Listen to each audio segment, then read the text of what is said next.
Hey guys, it's been a long day, a good day though. Just finished up with Carmine shooting the $1 Million Program, and that is the series I was talking about last week where I show you how to maintain your reining horse, what I go through on a weekly basis, kind of a template, so to speak, on how to keep your horse going. With that being said, today also I want to introduce you guys some really special horses, some new ones that you haven't seen before.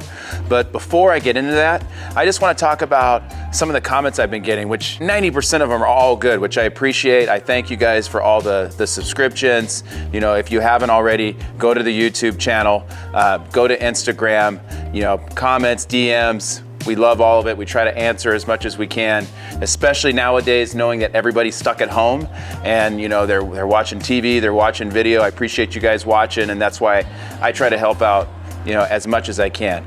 But anyway, one thing that always comes up, especially with Carmine in particular, it just seems to be he's one of the main ones, is people ask about the headset, especially with reining horses, head position, you know, the common comment, why do you want their head so low? Why is the horse's head so low?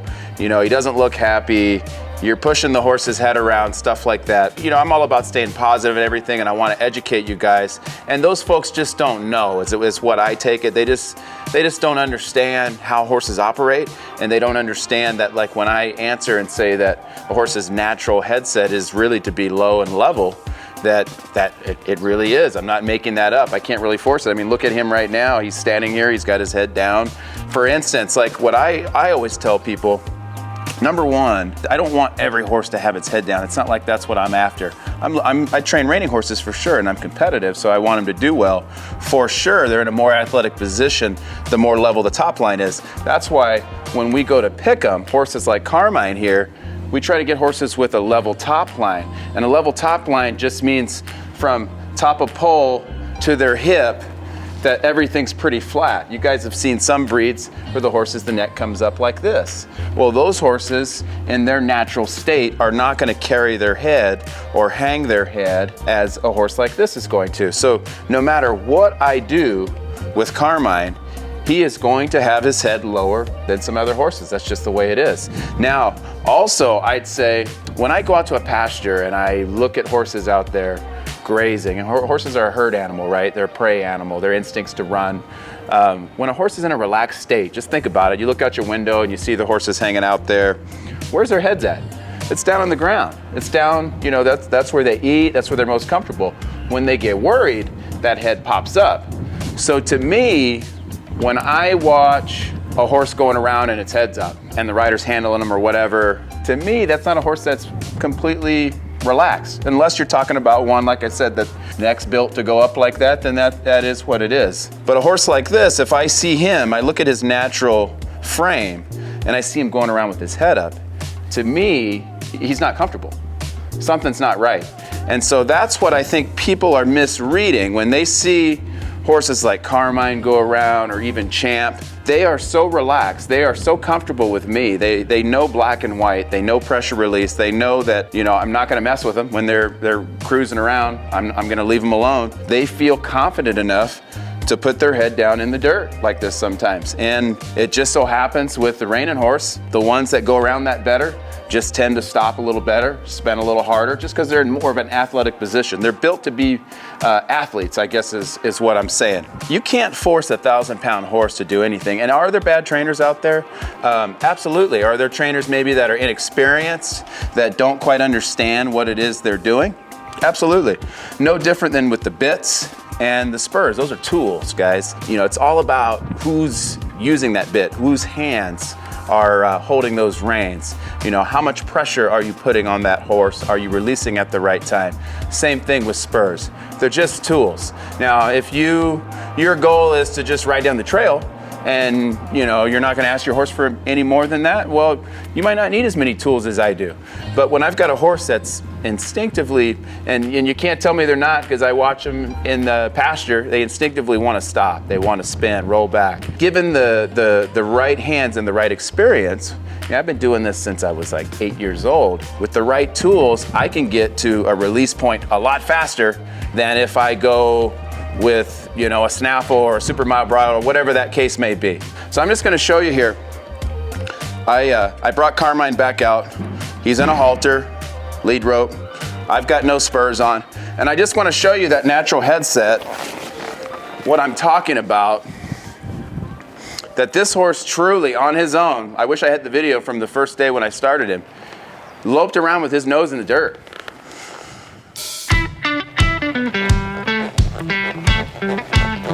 Oh, you know what, actually, matter of fact, I'm gonna take this snap off of him.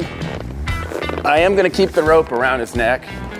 Now there's nothing connected to his mouth or nose. And just watch this horse. Matter of fact, while we're at it, I'll show you, if you have a horse that's leaning out, we'll do a circle. We'll do a little circle exercise here. And I'll do it with no bridle so you can see. If your horse is leaning out on you, when they lean out, put pressure with that neck rein, steer them to the middle, and then release. This is my first thing I teach all my 2-year-olds. And then I do it on all my older horses as well to maintain a circle. It's pretty simple. When they go outside the area I'd like them to be, I just put a little pressure with my neck rein, maybe a little leg, and then when they get to where I want them to be, I release. Steer to the middle, and then release. What you'll start to see, almost every time I put pressure on him, he responds and I release, he drops his neck. And that to me, he's relaxed. He knows where he's supposed to be. And now you can see Carmine's figuring out. He's like, hey, okay, I play this little game here where I lope around in this circle. This guy doesn't do anything. He doesn't put any pressure on me at all. And therefore, he's dropping his neck because I think he's getting more comfortable in his own skin. He knows what to expect. Now, not every horse in that relaxed state is going to have its head down. But ones that have the conformation like this one does, will. Good boy, Carmine. As you guys can see, this horse wants to, he can't help but to carry his head level. Again, not every horse is going to be like that, and that's okay. People are different too. But I just wanted you guys that are asking a lot of those questions, which by the way, I don't mind those questions when people are asking. Sometimes they're not questions. Sometimes they're like statements where like somebody's letting me know, they know, and blah, blah, blah. Everybody's always learning, trying to get better, myself included. But I can tell you, this horse, it's very natural for him to travel level, and a lot of these other reining horses are as well. So keep that in mind. If somebody asks you, maybe somebody's asked you that same thing about horses, remind them, tell them about, think about horses out on their own. What do they do when they're relaxed? Do they walk around with their head straight up in the air? Or when they're relaxed, is their head a little lower? I personally don't get that worked up over it. So anyway, that's that. Let's go check out some good horses. What's going on? Like the riding around with halter only?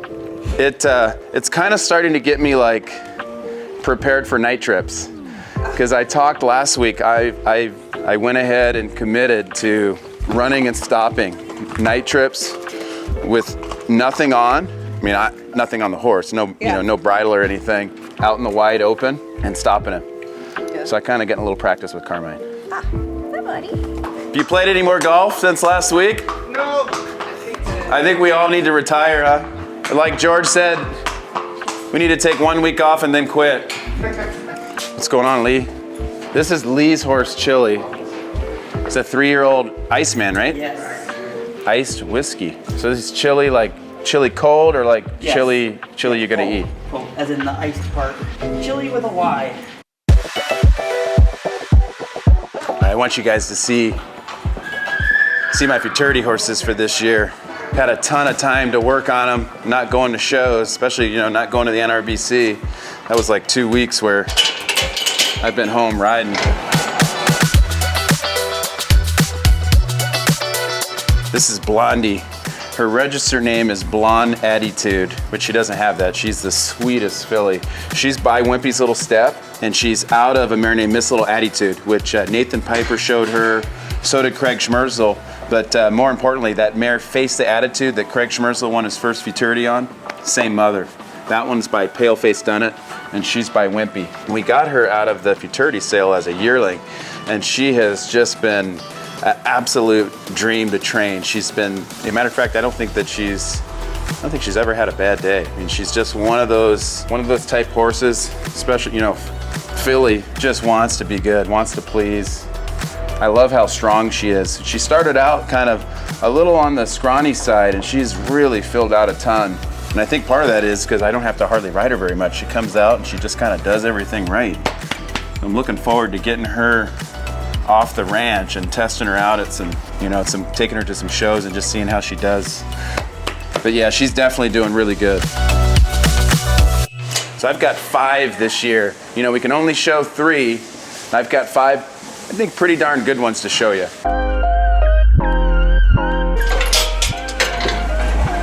And here's another Palomino. This is Big. So Big is a Walla Walla Whiz, and he's out of a Wimpy's Little Step mare. And actually, she's got Smart Chickalina on the bottom side. Tim and Mary Beth own this horse, by the way, and they also own Blondie. But Terry Wagner, a friend of mine, I think he's up in Idaho. Terry calls me and he says, Matt, I got a special yearling that I think you should have. I thought, this is weird, because Terry has never called me about wanting to buy a horse or sell me a horse ever. And anyway, he was kind of adamant. He's like, I think you really need to look at this horse. And he sends a picture of him, and we saw the photo. I thought he looked really good. And anyway, he was so convincing. I talked to Tim and Mary Beth. They're like, you know what? Let's take a chance on it. And so we did. And I figured, and I can tell you now, Terry, if this horse wasn't what you said it was, we probably wouldn't ever got another horse from you again. He got down and he was everything that Terry said he was. And we ended up gelding him. I don't know, probably, Karen, what was it, like a month ago that we gelded him? Yep. And he's just been super steady ever since. And look how good his coat looks. Yeah, doesn't he look good? Yeah. He's so pretty. Look at that mane. That's what I like, is the contrast. He's the dark Palomino, and then that mane is so white. So when he goes in the show ring, I think he's gonna really. So flashy. Yeah. Gotta love a good gelding though, huh? Yeah. Let's see who's next. Here's Shooter. He got his forelock chewed off. Yeah, he had the best forelock, a real nice one, and he was just real friendly with his neighbor he was across the aisle, and he'd just stand there with his head just like this. And I thought that he was rubbing it from like the slinkies. And it's grown a lot actually already, so phew. You know who figured it out? Detective Lee. Yes. Yeah. So Shooter's a gelding by Guns Are for Shooting. That's that young stud by Gunner that Ryan and Megan Humphrey own. And I think this may be the first full crop for these guys, and I am really impressed what that stud's doing. But this guy is just really solid across the board. Doing everything, stopping, turning, changing leads. Yeah, Ryan and Megan, they had you come out and look at him when he was a yearling? Yeah, Ryan had a bunch of really nice yearlings, and I came through. He's got this Mare Motel, and they're all up there, these yearlings. And anyway, he's like, go through and pick which one you like. And some had already been picked, a couple of them, but there was quite a few left. When I went into his stall, there was just something about him. I like a horse that has a lot of feel. And I just kind of went in and I kind of just moved at him, and he just moved like a cat right to the corner and was kind of just almost vibrating. And I told Ryan, like, that's the one for me. And he kind of looked at me like, really? And I'm like, oh yeah, I love that feel. I like that eye that he has. And the funny thing is though, once I got him started, he kind of went the other way. He's a little on the lazy side now. Yeah. Which is kind of interesting. Awesome. Yeah, I bet. Yeah, I bet you're thinking it's awesome. I kind of like this one. Oh, here's Champ. You guys have seen him. Gotta be memorable. That's his name, isn't it? Yep. Yeah, this horse is, I think, just so beautiful. absolutely beautiful. Mark and Janice Dixon and the Ruckmans own this horse together. I mean, you can see we got him at the Futurity sale as a yearling, and he just looked just like this, just a smaller version. But I mean, you look at him, he's just so strong. But this guy, though, he's so pretty, you know, and he's bred good. He's by NRHA. He's out of a Walla Walla Whiz mare that's at a Memorable Affair, which that's that mare by Major Vaquero that, remember Jordan Larson showing her? Humongous stopper, like ridiculous. Like didn't matter what happened, she was gonna stop. She wasn't the greatest turner, always tried hard, but then you throw the NRHA in on that, and this You've horse. done a lot of tips with him. Yeah, with Champ. Yeah. Yeah. Well, he's so pretty. So you guys got a chance to see my Futurity horses for this year. Now let's go look at Nite Tripps. We talked about him last week, and I never showed him to you. This is going to be my horse to try to pull off this bridleless stunt. I got a special twist that I'm going to add to this too, that I haven't even told you about yet. That it's going to. Well, I can't tell. And there's Smokey. Hi, buddy. Hi, Smokey. That's not part of the tour right now. Come on. Let's see Nite Tripps. This horse is so cool. He's a Gunner Special Knight. He's 5, and he's out of a Jack's Electric Spark mare, and he is so gifted stopping. It's unbelievable. Miguel Partida owns him. His owner's in Mexico. This horse, you remember Thiago? Thiago showed him in Burbank. We had just got him, and I was riding him, and it just, you know, Thiago's eligible for every division, and I was only in the 4. And not having him very long, I said, let's roll the dice, Thiago. I want you to show him. He goes down there, and he won the 1, 2, and 3. We had a truckload of trophies and buckles, and it was great. That was awesome. It was very fun. Second, one in with the runoff. Did you just say that? no, I didn't say the runoff. It was a runoff. Yeah, the runoff was awesome. Oh, it was awesome. It was good. The guy didn't want to do it, and I knew this horse. I just had a feeling this horse would go out and do the exact same thing again, and Thiago went out there and nailed it. So right out of the gate, this horse just started off winning. And then I showed him at the Sun Circuit one day, and we're trying to qualify him for the World. And I think I marked like 74.5, 75s, and every stop was like just ridiculous. He's one of those ones that it doesn't matter, the ground, anything. Timing. He's gonna stop. And that's why I picked him to do this stopping exhibition. I see. And I told you what I'm doing, right? Outside. Outside. No fences. Take the bridle off. Throw it on the ground. Oh, no rain. No rain around the neck. And you think that's a good idea? Well, yeah, I think it's a good idea on this horse. That's why I picked him, because he's so solid. I mean, anything could happen. And I'm gonna practice. I'm gonna practice in the covered arena. I have all the faith in the world in you. Oh, well, there you go. Thank I you. think you can do it. My life insurance policy must be, It's you must paid have just up. renewed it. It's paid up. All right, well, I think it's time to head to the house. Yep, gotta go fix dinner. I hope you guys enjoyed seeing my 3-year-olds. We'll pull them out. I'll show you all the stuff that they can do at some point for sure. And then just keep your eyes peeled. Be ready for that exhibition with Nite Tripps. It's gonna really be something. Hopefully it's, uneventful. I don't wanna, no crashing and burning, right, Karen?